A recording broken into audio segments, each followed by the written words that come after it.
الأنوثة ليست ثوباً ترتدينه ولا ملامح وجه ولا طريقة مشي أو صوت ناعم.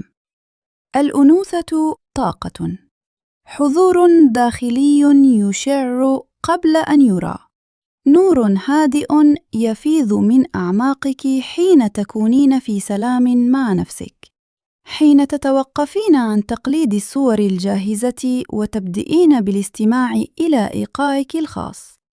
الأنوثة ليست شيئاً تكتسب، بل تستيقظ.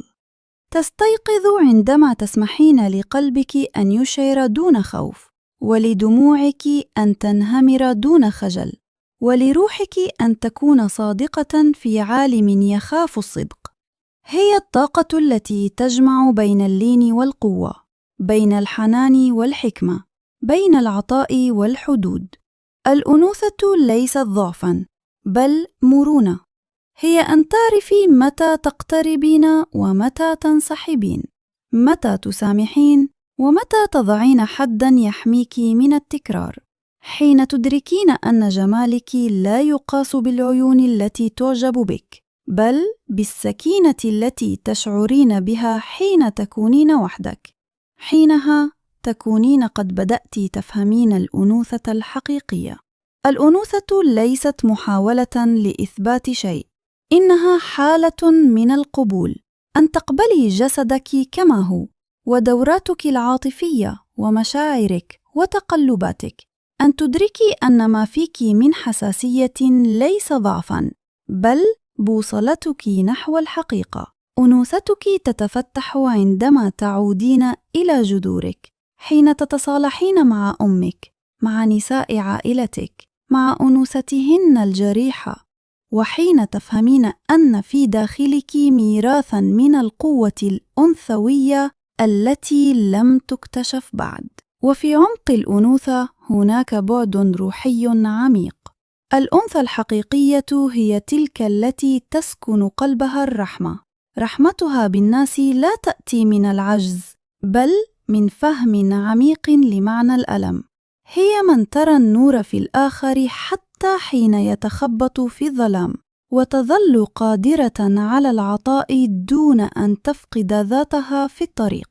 حين تتصلين بطاقة الأنوثة بداخلك، تتبدل علاقتك بالحياة. تصبحين أكثر وعياً بإيقاع الكون، أكثر اتصالاً بالطبيعة، أقرب إلى الله، لأنك حين تحتضنين ما خلقت عليه تستيقظ فيك طاقة الخلق نفسها، تلك التي وضعت في رحمك كرمز للحياة، وفي قلبك كرمز للرحمة، وفي روحك كرمز للنور. أن تكوني أنثى لا يعني أن تظهري دائماً جميلة ومتماسكة، بل أن تسمحي لنفسك أن تكوني بشراً، أن تتعبين، أن تخافين، أن تنهضين من جديد.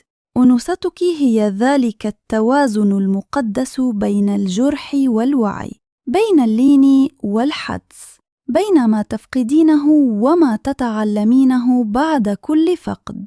أحبي أنوثتك كما هي، لا تحاولي جعلها تشبه أحداً، لأنك حين تتصالحين مع جوهرك تتحررين من الحاجة لأن ترضي أحداً. تصبحين أنت المرأة التي لا تقاس بجمالها، بل بحضورها، التي لا تعرف بما ترتدي، بل بما تشع، التي حين تمر تترك أثراً من السلام.